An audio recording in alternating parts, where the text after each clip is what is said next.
kami, kelompok 2, akan mempresentasikan konsep dan urgensi Pancasila dalam arus sejarah bangsa Indonesia.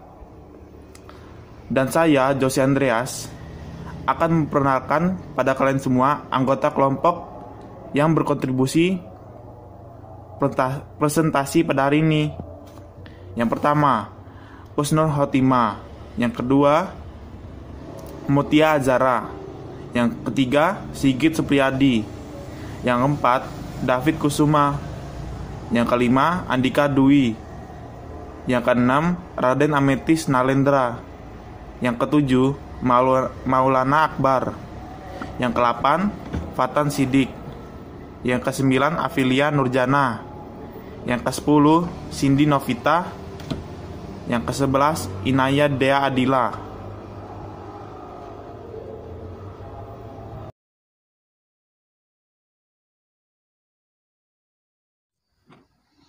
Pada tanggal 29 April 1945, BPUPKI dibentuk oleh pemerintahan penduduk Jepang dengan jumlah 67 orang.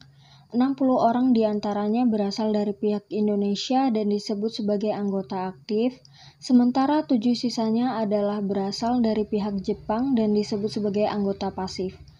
Kemudian pada tanggal 28 Mei 1945, BPUPKI atau Badan Penyelidik Usaha-Usaha Kemerdekaan Indonesia yang dalam bahasa Jepang Dokuritsu Jumbiko Sakai yang diresmikan oleh Lejen Komakichi Harada, yaitu Panglima Tentara ke-16 Jepang di Jakarta.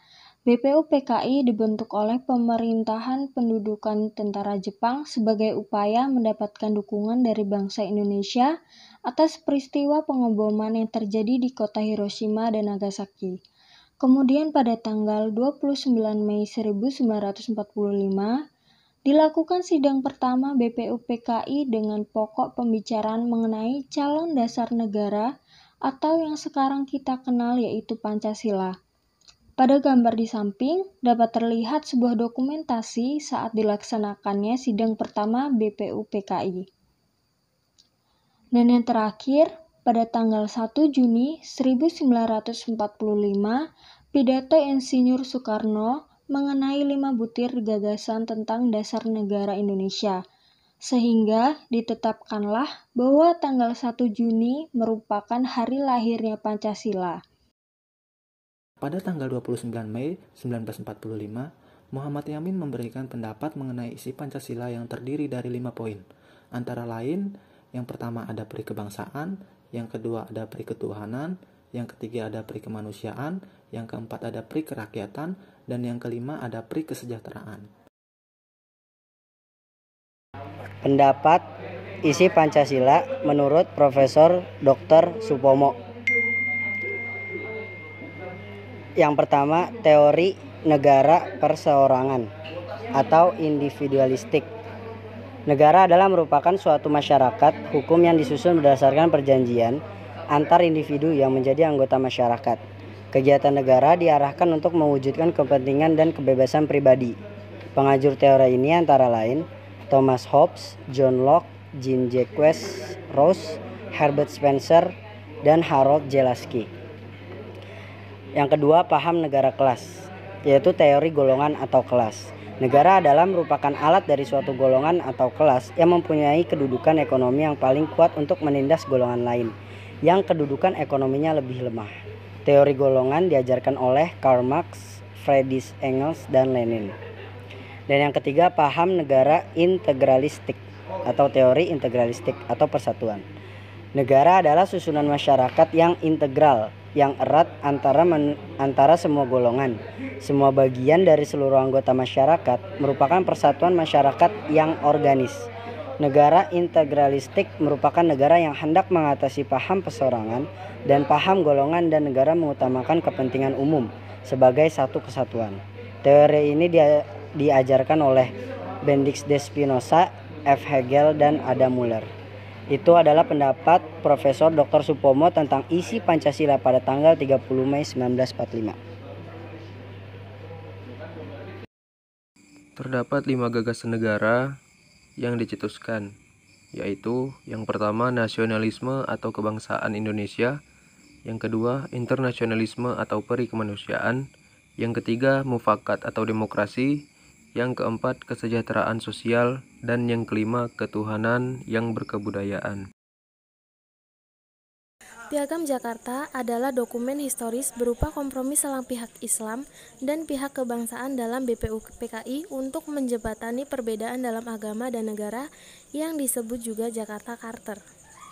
Piagam Jakarta berisi garis-garis pemberontakan melawan imperialisme, kapitalisme, dan fasisme, serta memulai dasar pembentukan negara Republik Indonesia.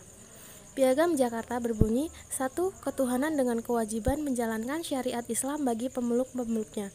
2. Kemanusiaan yang adil dan beradab. 3. Persatuan Indonesia.